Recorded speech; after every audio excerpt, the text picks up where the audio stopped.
নমস্কার, আমি দীপান্বিতা। কথামালা বর্ণিকা চ্যানেলে আপনাদের সবাইকে স্বাগত জানাই।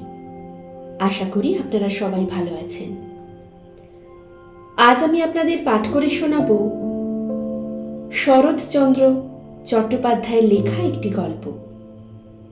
আমার গল্প পাঠ যদি আপনাদের ভালো লাগে তাহলে কিন্তু অবশ্যই আমার চ্যানেলটিকে সাবস্ক্রাইব করে আমার পাশে থাকবেন।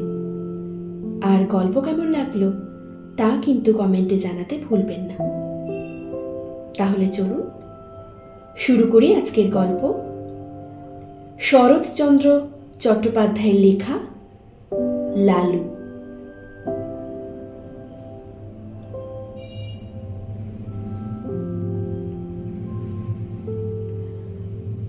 তার ডাকনাম ছিল লালু।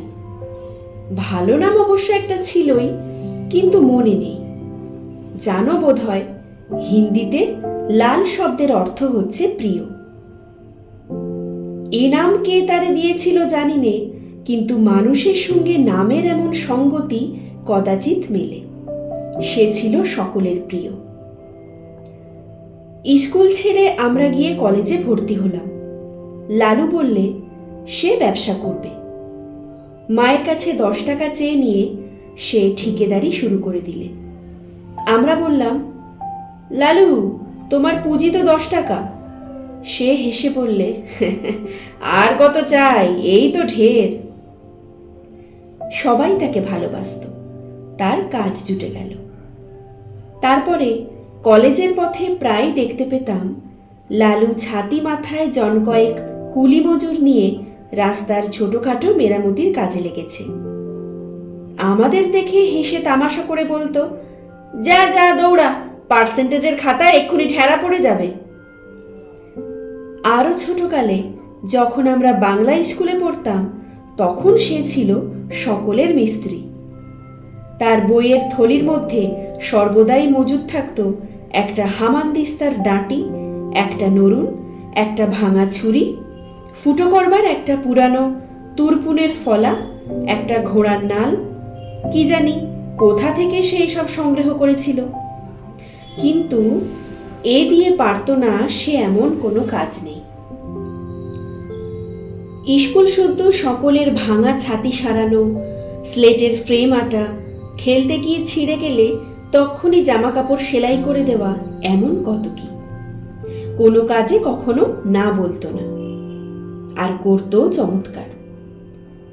একবার ছট পরবের দিনে কয়েক পয়সার রঙিন কাগজ আর শোলা কিনে কি একটা নতুন তৈরি করে সে গঙ্গার ঘাটে বসে প্রায় 2.5 টাকার খেলনা বিক্রি করে ফেললে।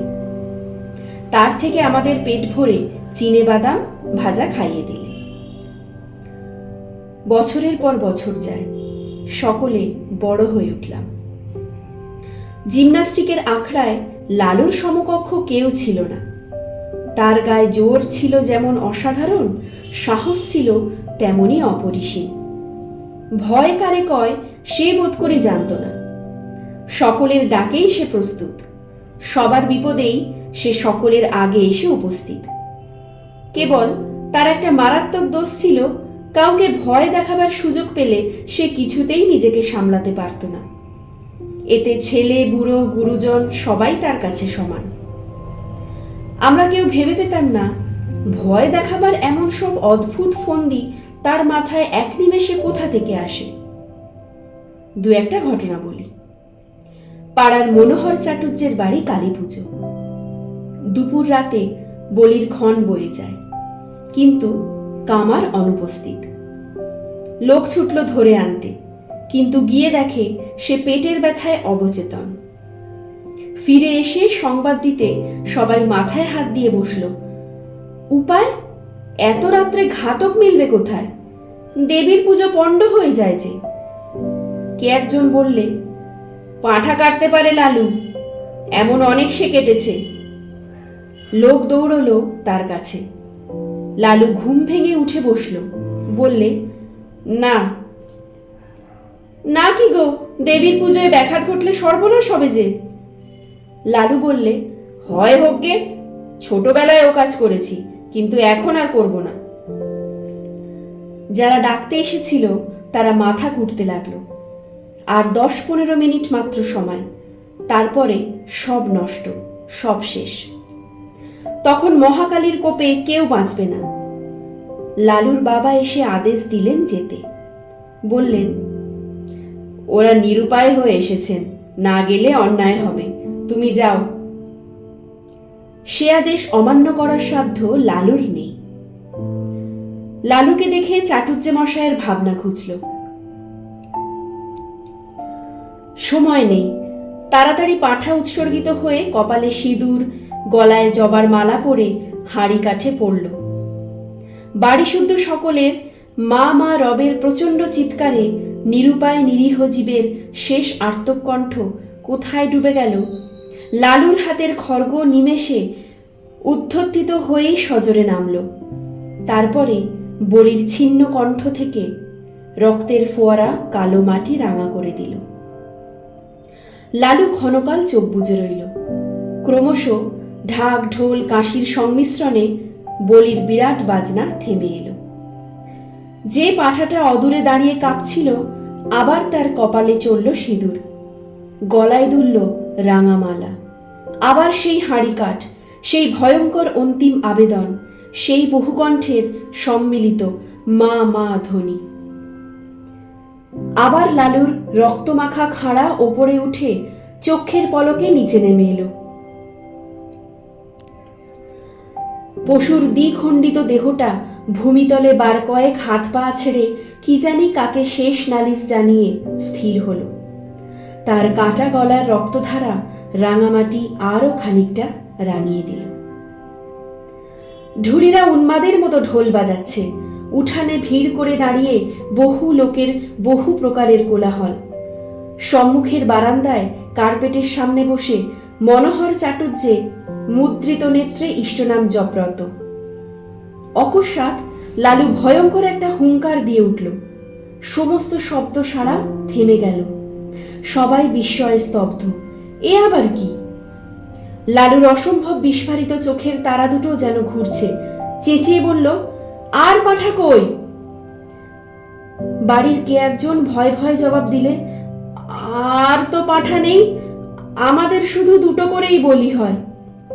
লালু তার হাতের রক্তমাখা খাড়াটা মাথার উপরে বার দুই ঘুরিয়ে ভীষণ কর্কশ কণ্ঠে গর্জন করে উঠল, নেই পাঁঠা?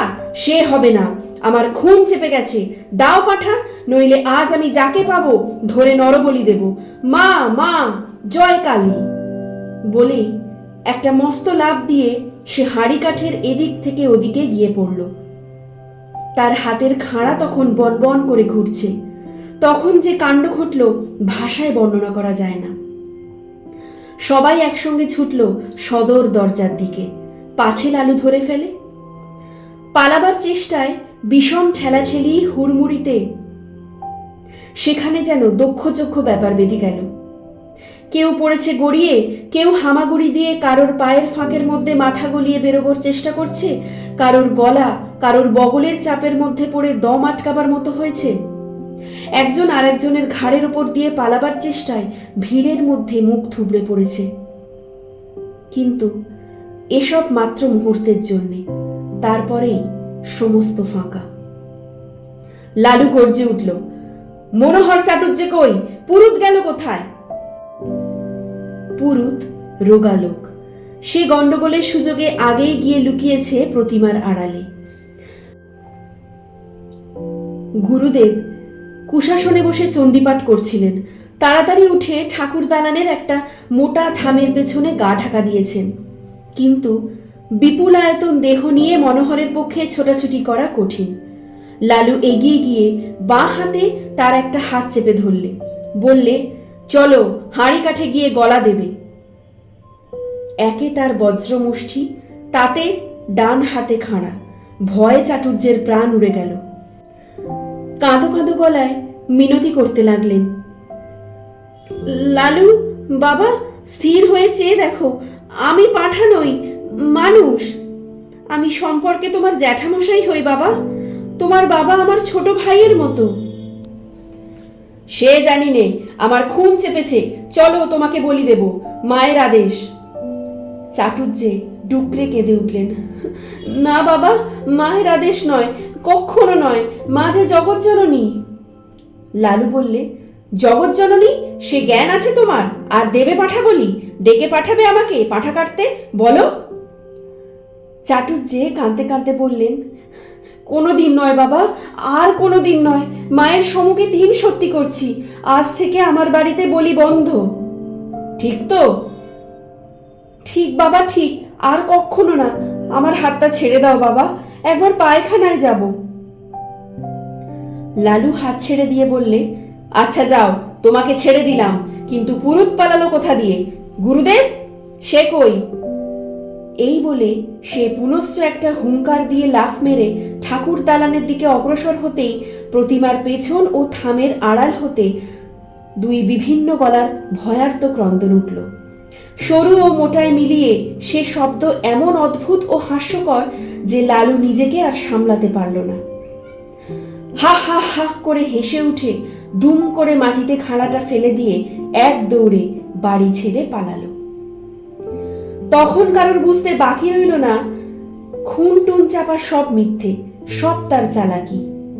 লালু শয়তানি করে এতক্ষণ সবাইকে ভয় দেখাচ্ছিল। মিনিট 5 মধ্যে যে যেখানে পালিয়েছিল ফিরে এসে জুটল। ঠাকুরের পুজো তখনও বাকি, তাতে যথেষ্ট বিঘ্ন ঘটেছে এবং মহা হইচই কলরবের মধ্যে চাটুজ্জে মশাই সকলের সম্মুখে বারবার প্রতিজ্ঞা করতে লাগলেন, ওই বজ্জাত ছোড়াটাকে যদি না কাল সকালেই ওর বাপকে দিয়ে 50 খা জুতো খাওয়াই তো আমার নামই মনোহর চাটুজ্জে নয়। কিন্তু জুতো তাকে খেতে হয়নি। ভোরে উঠেই সে যে কোথায় পালালো 7 আর দিন কেউ তার খোঁজ পেলে না। দিন 7 পরে একদিন অন্ধকারে লুকিয়ে মনোহর চাটুজ্জের বাড়িতে ঢুকে তার ক্ষমা এবং পায়ের ধুলো নিয়ে সে যাত্রা বাপের ক্রোধ থেকে নিস্তার পেলে। কিন্তু সে যাই হোক, দেবতার সামনে সত্য করেছিলেন বলে চাটুজ্জে বাড়ির কালী পুজোয় তখন থেকে পাঠা বলি উঠে গেল। ধন্যবাদ।